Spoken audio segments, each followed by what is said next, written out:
NCD Governor receives petition from students. Urgent court application to remove police from campus rejected. And concerns raised on deportation of oncologist Dr Niblett. This is National MTV News with Meriba Tulo.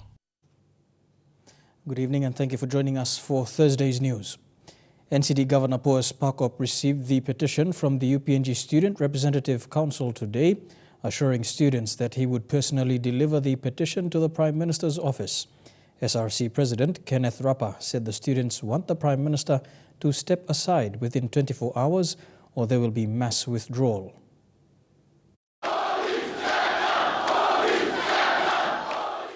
The general public, Port Moresby Secondary School's POMTech, UPNG Medical Faculty and NGOs today gathered at UPNG to witness the petition being handed over. The petition was handed over to Governor Pakop, and Student Representative President Kenneth Rapa said students had sacrificed 3 weeks to get the petition to the Prime Minister and now have decided to hand it over the petition. Not motivated by any political party or government or opposition on that matter or any individual. We are moved by our patriotic, nationalistic.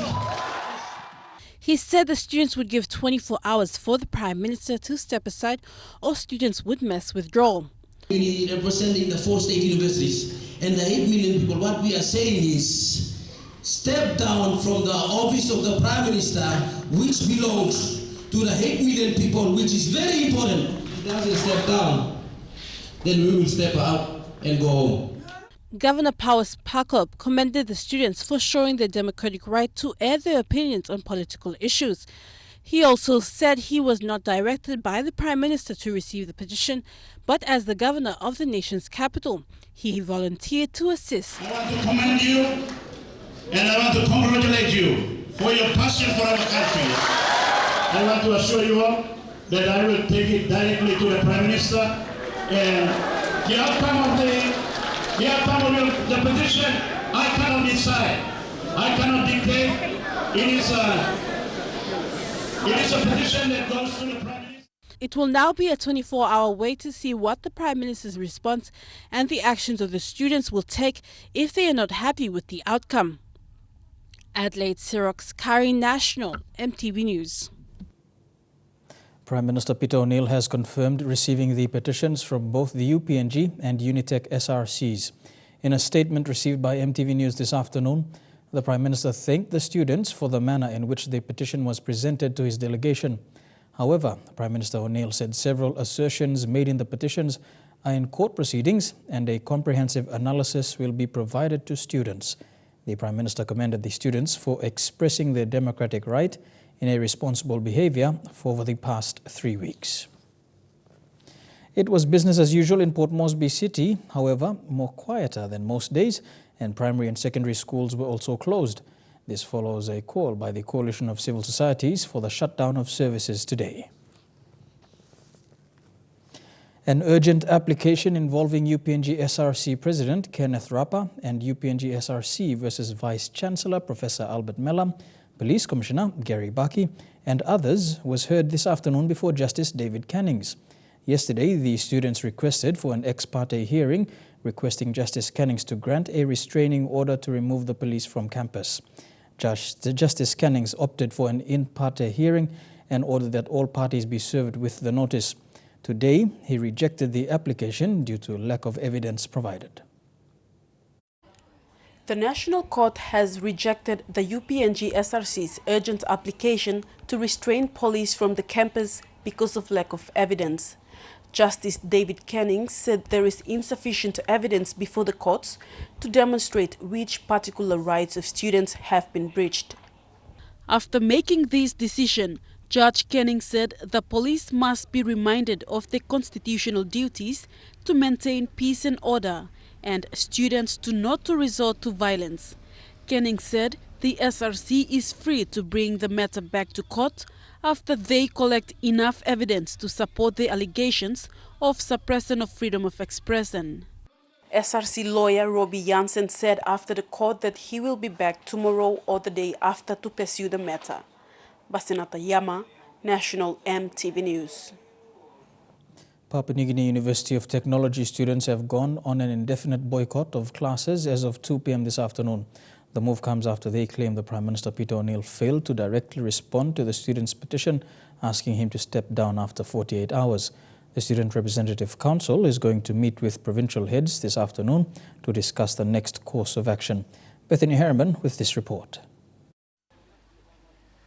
This morning from as early as 8 a.m., Papua New Guinea University of Technology students gathered into their provincial groups waiting for a response from Prime Minister Peter O'Neill. The 48 hours given for the PM to respond to the petition asking him to step aside ended at 8 a.m. this morning. The students have missed 3 weeks of classes and their education is on the line, but they've expressed to stand united for the same cause. This morning, the students from the PM's home province of the Southern Highlands spoke out saying they support the petition. When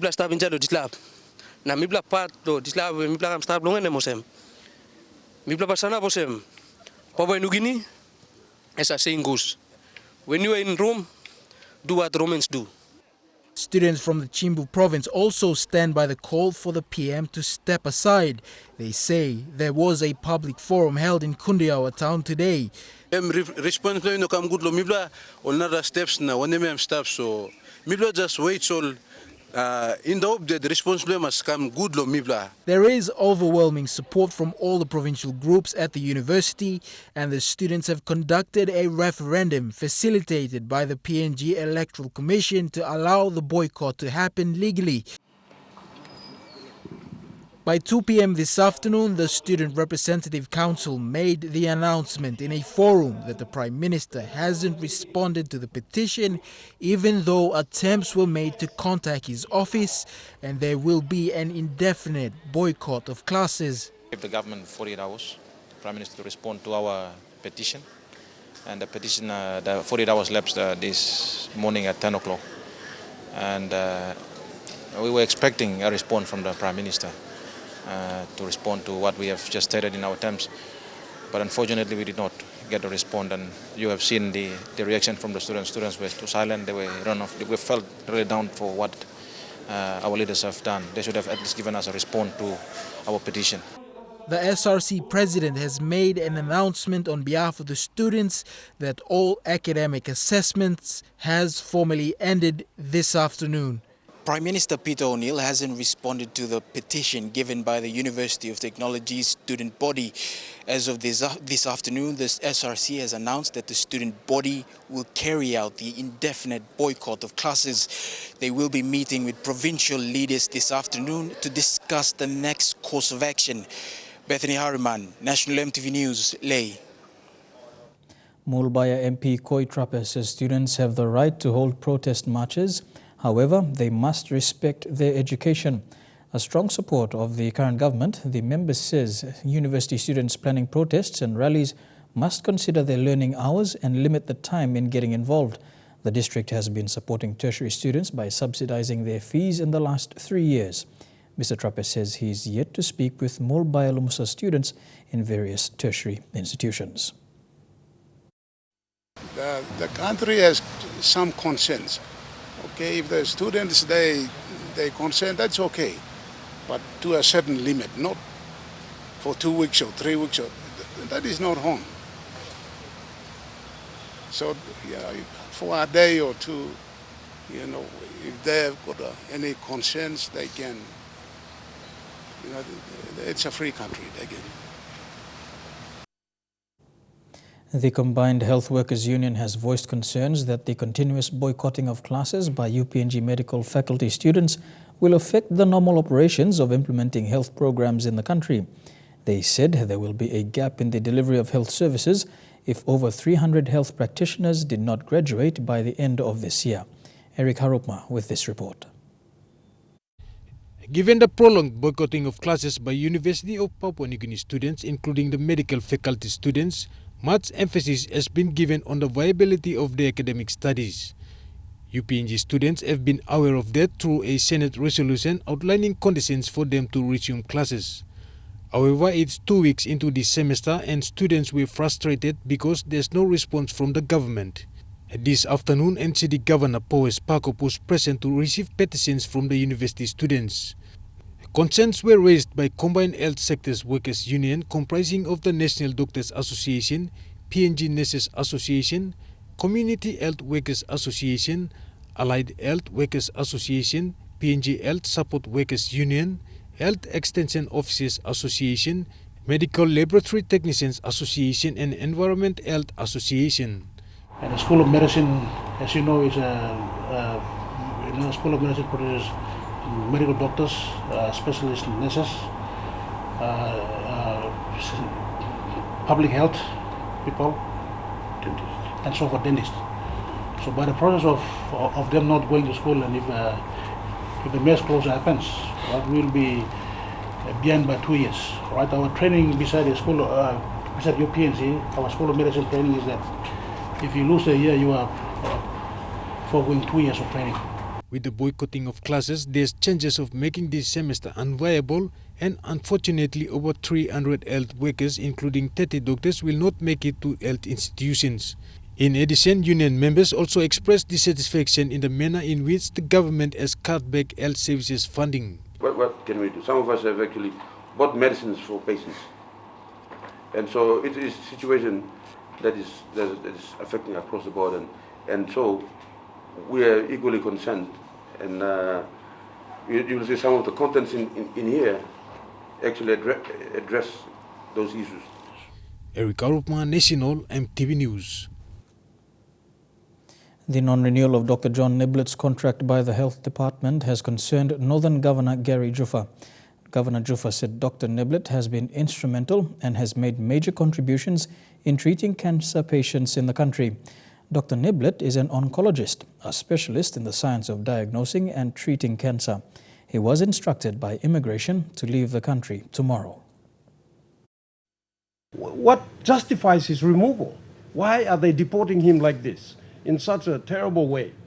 We haven't even implemented the recommendations that he has made on numerous occasions in regards to how we as a country need to take stock of the rise of cancer and the fact that it is affecting so many of our female population. So I want to assure everyone that the services on cancer will continue, even though after Dr. Niblett has left the services. We have communicated with the Department of Foreign Affairs, and 2 months visa extensions have been granted for Dr. Niblett to ensure that handover, takeover is facilitated properly, and any other final commitments that he needs to undertake before leaving. Still to come on National EMTV News, moves underway to resettle Manam Islanders, and Tourism Minister wants a total revamp of TPA. Stay tuned.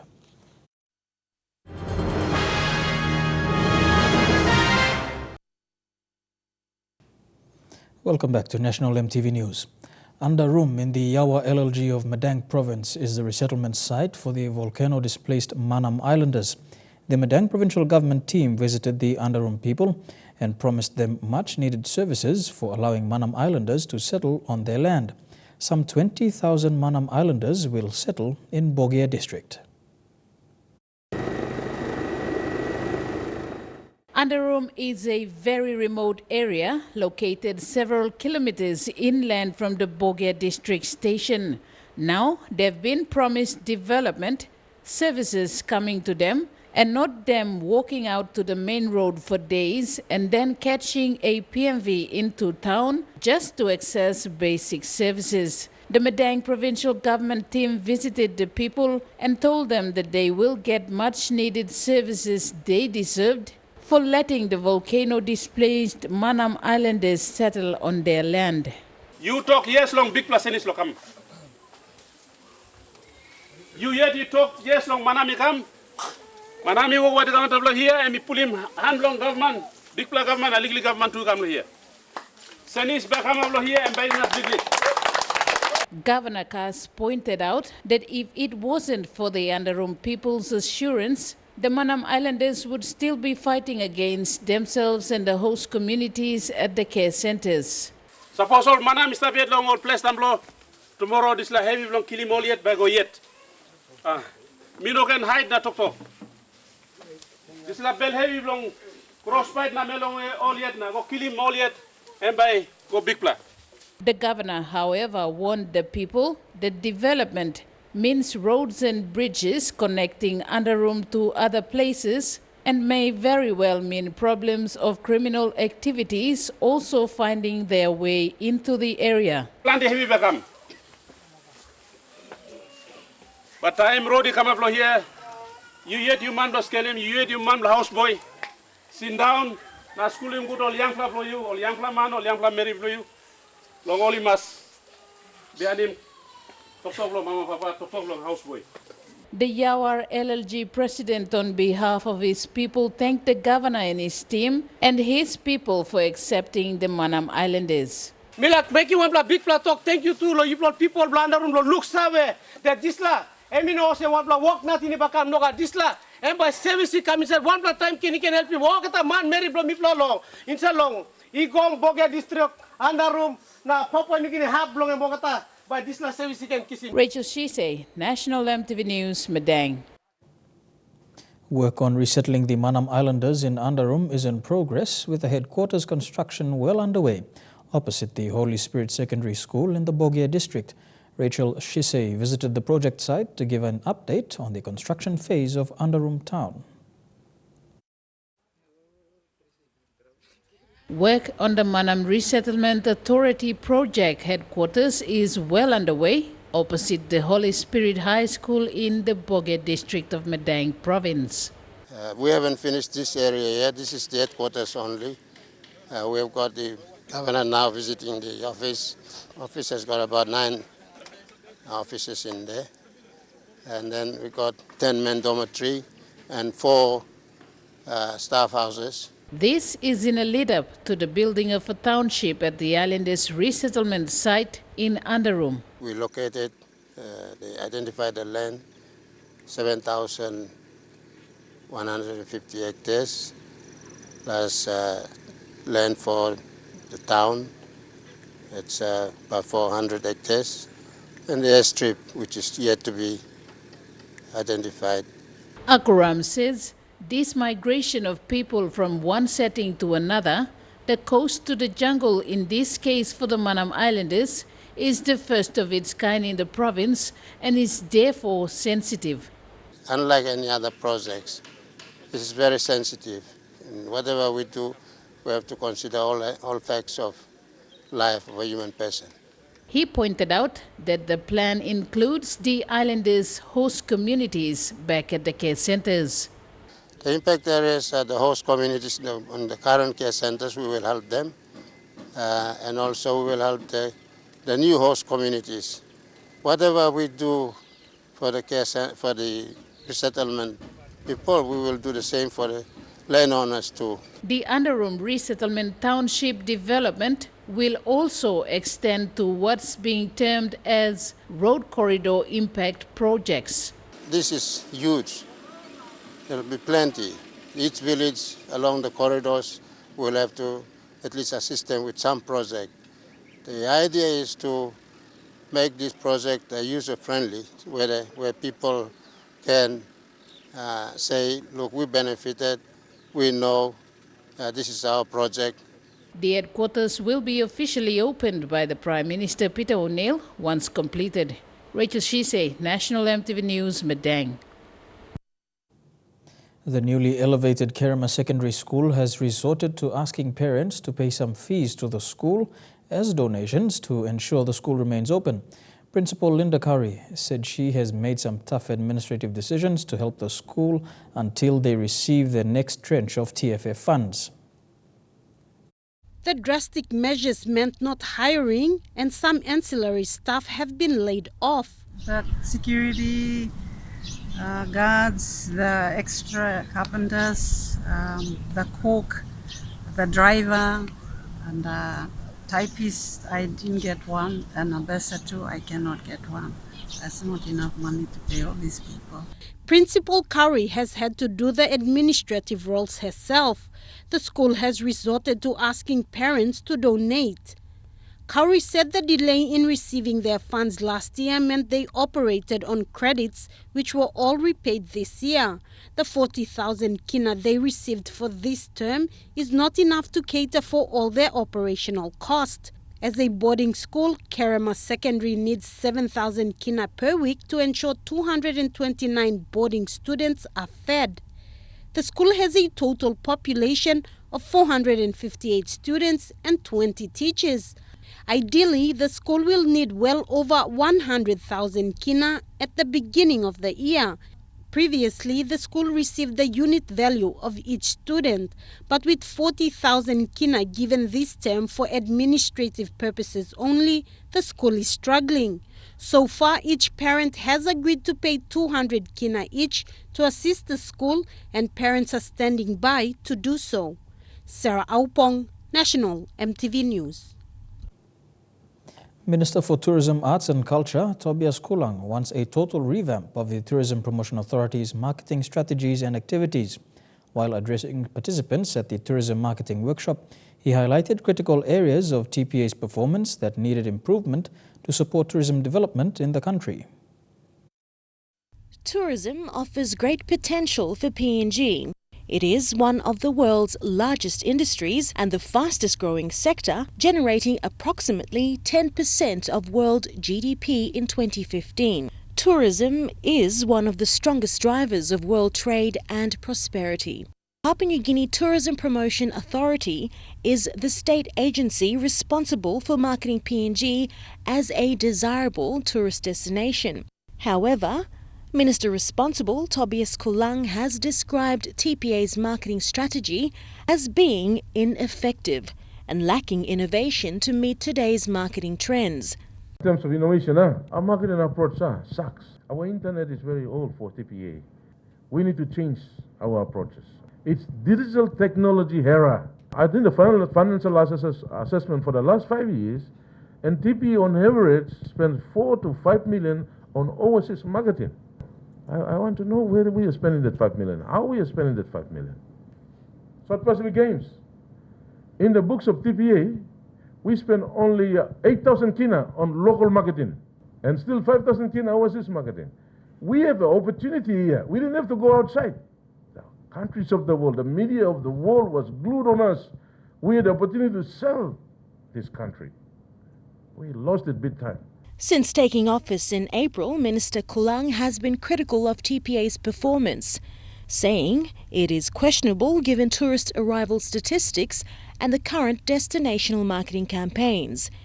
He feels they are not doing enough to improve the country's brand and image and to lure tourists into choosing PNG as an ideal travel destination. In terms of prevailing statistics, like arrivals of people that come into the country, it is stagnant and it is dropped.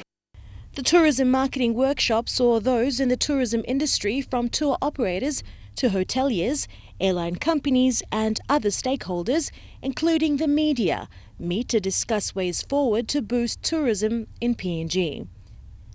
We want to make sure that our marketing campaign is right, our strategy is right. We are up there and we will use those moments where the international spotlight will be on this country to sell this country probably to the rest of the world. Sasha Pesilovo, National EMTV News. Meanwhile, tour operators have expressed confidence after witnessing vast improvements in the tourism sector. Tour operators and industry stakeholders have for the first time been included in discussions to review PNG's current tourism marketing strategies and to make critical recommendations to improve the industry. Papua New Guinea is known as one of the last frontiers of adventure travel, and tour operators play a central role in tourism, being at the core of the industry, linking producers and consumers.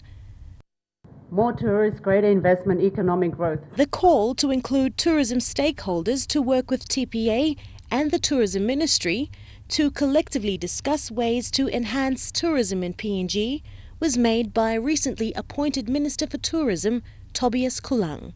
Most thing is to listen to the stakeholders, the people that on the industry, it's the private sector, and getting the views as to how we can market PNG as a tourism destination effectively. 30 years that I've been in the surf tourism industry, I'm very happy to see that we, for the first time, have had our Minister for Tourism to participate and listen to the industry stakeholders, to absorb what our challenges are, our strengths, our weaknesses. It's also given us an opportunity as stakeholders to exchange our development plans, our strategies moving forward in partnership with TPA. Recognising the vital role played by inbound tour operators in the healthy growth and promotion of tourism, Minister Kulang is determined to allow tour operators to be part of the decision-making process to further develop tourism. He's actually getting us industry specialists to do the marketing plan and help the TPA itself. Minister Kulang reiterated that tour operators have great expertise in packaging tourism products, allowing for more offerings to a wider range of tourists, creating economic development and employment for the country. Sasha Pesilovo, National EMTV News. And now a look at the finance news. The kina opened unchanged at $0.3160 in the interbank market. At Bank South Pacific, your kina was buying $0.3085, $0.4232 Australian dollars, $0.2718 euro, and 33.74 Japanese yen. Looking at commodity prices at New York close, gold and coffee closed lower, while cocoa and copra closed the day higher. Palm oil, crude oil, and copper closed the day lower. And on the stock markets, the Dow Jones closed 3 points lower, the ASX closed 32 points lower, and the All Ordinaries closed 34 points lower. You're watching National EMTV News. Among stories after the break, Lay police arrest 2 drivers involved in separate accidents. Stay tuned.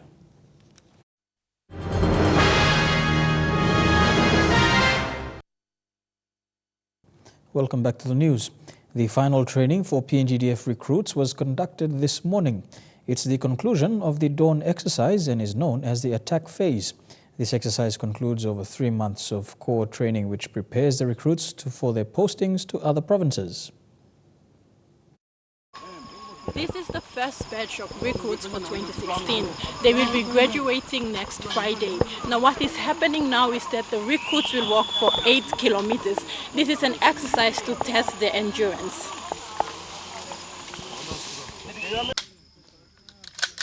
The exercise commenced at 5:30 this morning as dawn was breaking.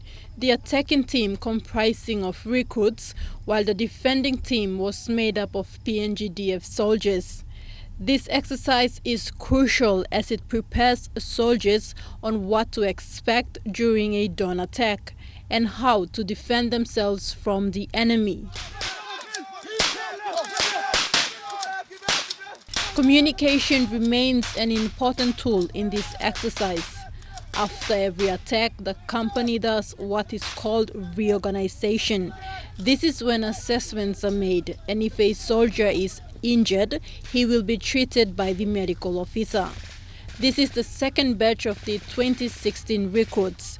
They will be graduating next Friday. After every exercise, the soldiers are required to walk for 8 kilometers. This exercise is to test their endurance. Apart from the dawn attack exercise, the recruits are taught navigation, basic weapons training, key military knowledge and skills, and rising each day to meet the challenges as a team. Tekla Gunga, National EMTV News. Morobe's Provincial Education Advisor Keith Jiram says the TFF policy needs to be reviewed as it has caused a lot of disruptions to schools' operations. In Morobe, schools are anticipating a 30% share of their TFF funds assigned for infrastructure. Some schools are saying their operations are under serious threat of being shut down as their undelivered funds continue to be overlooked. The provincial education advisor says many schools in Morobe are not operating well following the recently changed TFF policy. Changes to the TFF policy made this year are seeing schools receiving only 40% of the total funds allocated for. In Morobe, schools are still confused at how they get to receive their 30% share of TFF funds from their districts, a delivery procedure that even the Provincial Education Office cannot explain. The TFF policy got to be reviewed immediately because of the fact that the schools are experiencing. 2, the department has to advertise in the newspaper the schools that received and the schools that have not received. So that can help us with that kind of information so we can help especially those schools that have not received. In Morobe, there are over 800 elementary to secondary schools, including technical and vocational schools. Some primary schools have confirmed they have not received their 30% of infrastructure funds. The confusion now lies at the school's district and the Provincial Education Office after it confirmed information of how the infrastructure funds should be delivered was unavailable. I am in the dark and my officers are in the dark. And I do not know how the principal is going to manage schools in the province. Right now I have no facts and figures to tell you we have these particular schools.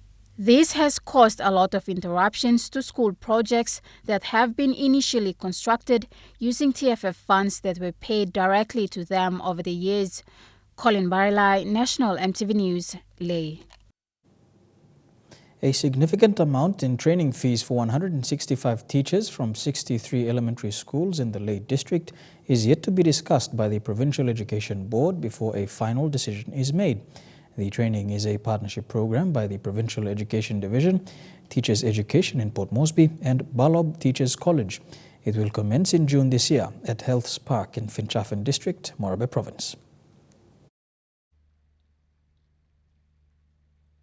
Provincial Education Advisor for Morobe Province, Kit Jiram, said that the training fee is a concern for the elementary teachers to secure whilst not on pay. He said that his officers are now working closely with the Teachers Education Division under the National Education Department in Port Moresby to make sure these teachers get their salary. Perhaps next week or so won't have to give a guarantee here, but it depends on the available of the check. And we're going to keep those 2 officers in Port Moresby with education and teacher education to make sure to tidy up and ensure that those backlogged teachers as far as 2010 to 2014, 2015, or even this year are sorted out. Furthermore, Jiram said that the teachers will be advised by the Provincial Education Board regarding the cost of the training fee after PEB consult on the decision before training commences in June this year. Soon we will ask the coordinator, provincial coordinator, Mr. Harin Koreka, who is at the University of Goroka doing studies, to come back and explain to the board how he has came up with that calculation that gave him that cost. Leh District Administrator Robin Kalistus said that his office will help in funding the training for the teachers this year as they have done in previous years. We have assisted in 2015, 2014, even 2013 when they asked us to assist with funding. We assisted the elementary school teachers. So.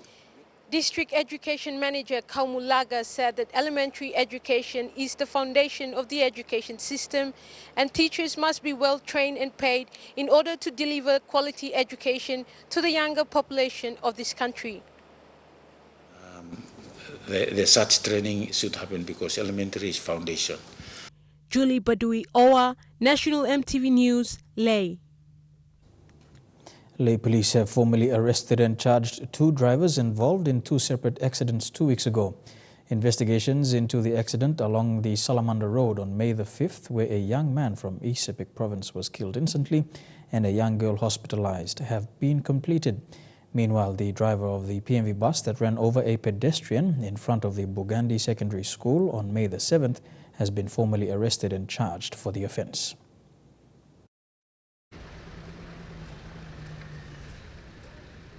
Police say the driver from Bougainville was drunk and driving at high speed.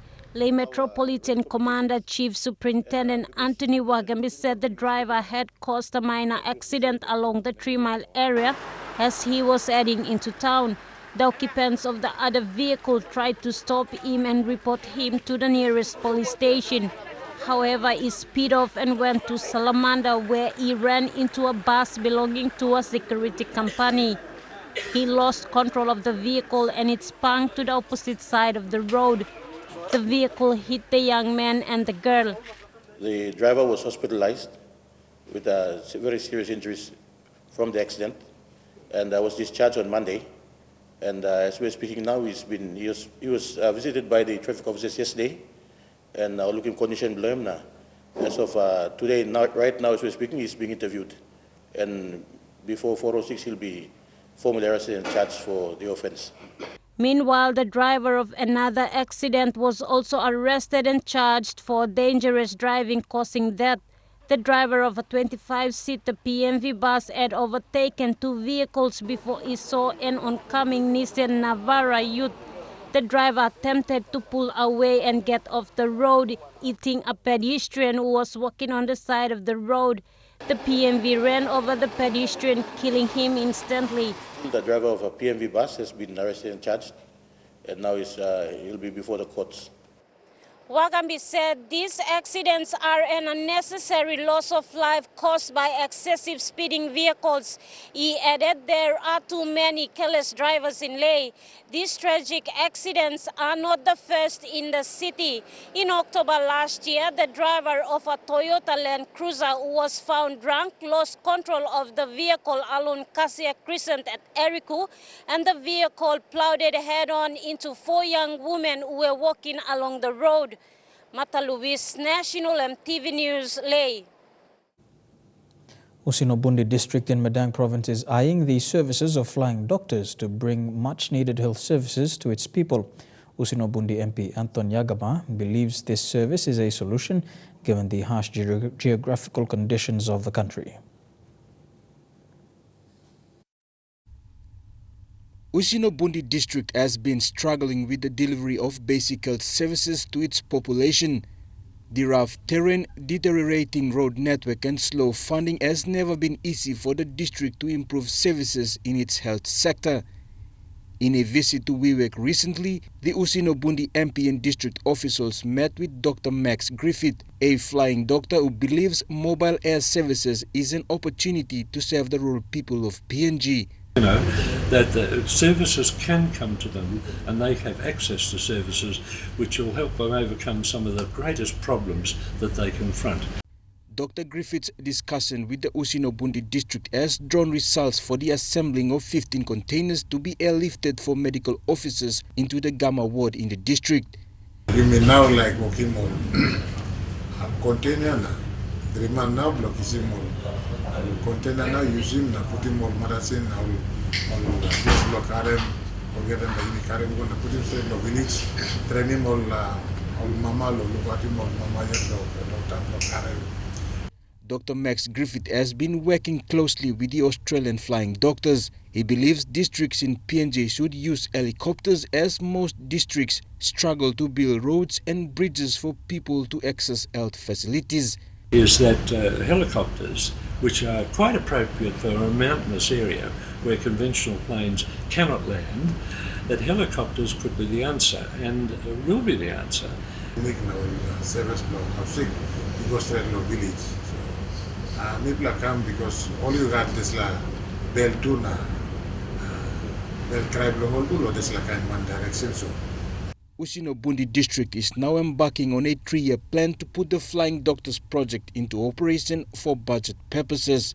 Jack Lapava Jr., National EMTV News. You're watching National MTV News. Trukai Sports is next. We'll be back with all the details.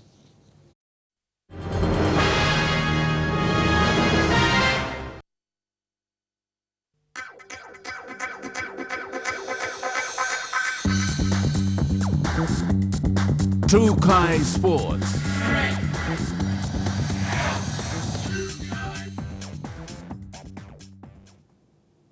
Welcome to Trukai Sports.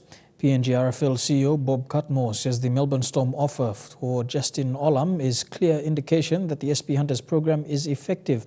Cutmore acknowledged the work of Hunters coach Michael Marum and his coaching staff who have provided a pathway for Hunters players. The offer to Olam from the Storms was made right after the Pacific Test. Craig liked what he saw, and it just reconfirmed in the Test match that Justin was the type of player that he was looking for. And it'll probably, now that Korobetti's gone to rugby union, it's probably going to be up to Justin and the other little Fijian player they've got. There is certainty that many players from the Hunters will be receiving offers from other clubs in the NRL by the end of the season. Justin is just one of those products, and as Michael said, we have had a number of other clubs that have supposedly shown interest, yet they haven't contacted the PNG RFL office.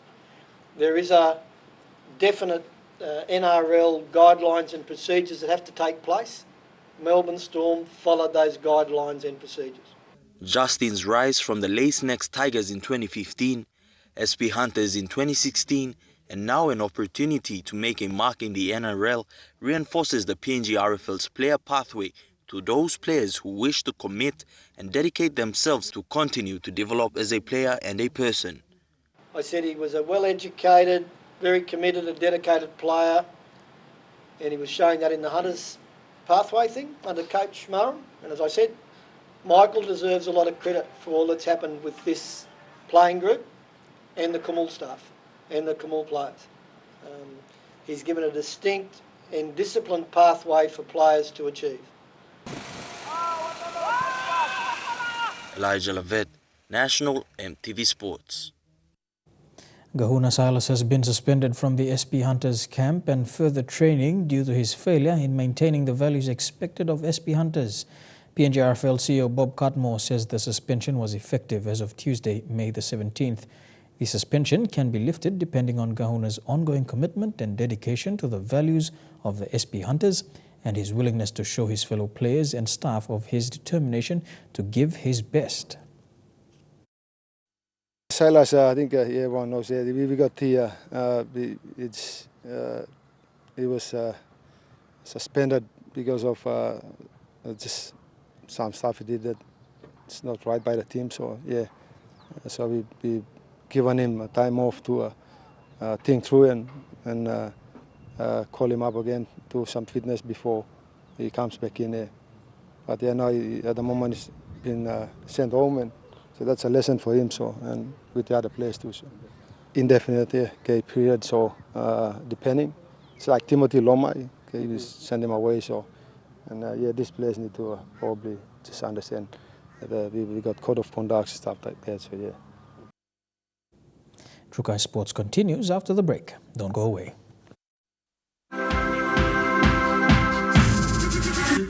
Trukai Sports. Welcome back to Trukai Sports.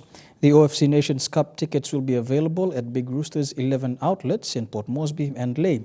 Lae fans can also pick up the tickets from the Big Rooster outlets in Lae. All of the matches will be held at the Sir John Guy Stadium, with ticket prices ranging from 10 kina to 30 kina for the grandstand. The OFC Nations Cup is the most prestigious tournament in Oceania and sees 8 nations, including host Papua New Guinea, challenge for the opportunity to represent the region at the FIFA Confederations Cup in 2017. The OFC Nations Cup, the Under-20 Women's International Friendlies and the Senior Men's International against Malaysia have collectively been dubbed the Football Festival and will get underway on 24th May and continue right through to 17th June. A good game, an international game of football. Buy your tickets at all Big Rooster outlets. We've got the tickets here for the grandstand and also for the other stands. They're all barcoded, so you can get into your seat without any issue at all. and it makes it easier too. So when you go buying your Big Rooster, your chicken and chips, you can buy your ticket to watch a great football game, which I think will be fantastic. I'll be there in the crowd.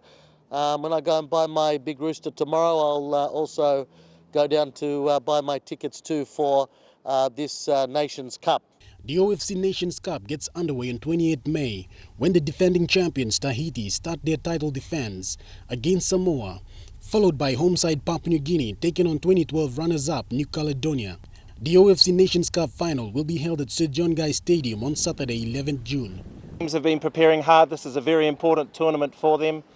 The winner of this tournament receives the cup, as the Minister said, but also they go on to represent Oceania football in Russia in 2017 at the FIFA Confederations Cup. So it's a very important tournament, and we're very honoured to bring the tournament to Papua New Guinea, and we would like to thank the Papua New Guinea government and NCDC for their support of this tournament. Thank you.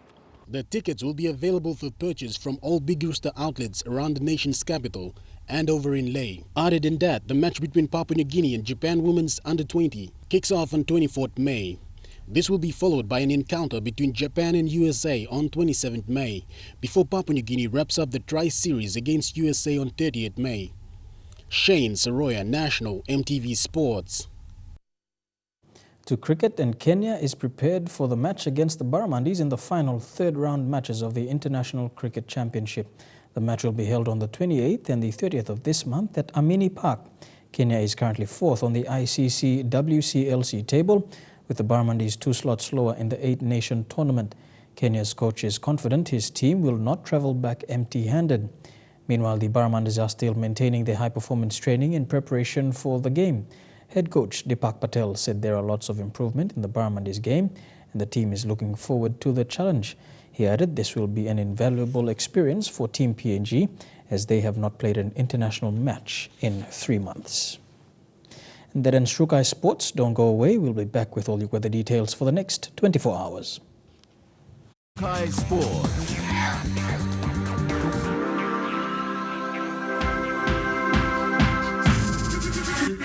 True Kai Sports.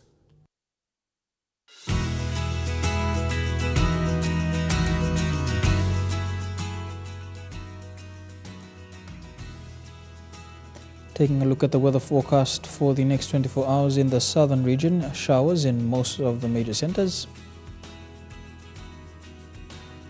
To the Momase region, rain across the region as well. To the New Guinea Islands, Lorengau, Kavia, Kokopo, Rabaul, Kimbe and Buka, some showers. And in the Highlands region, Mount Hagen, Goroka, Kundiawa, Mendi and Wabeg, some showers and rain as well. Before we go, recapping our main stories for tonight. NCD Governor receives petition from students, urgent court application to remove police from UPNG campus rejected, and concerns raised on the deportation of oncologist Dr Niblett.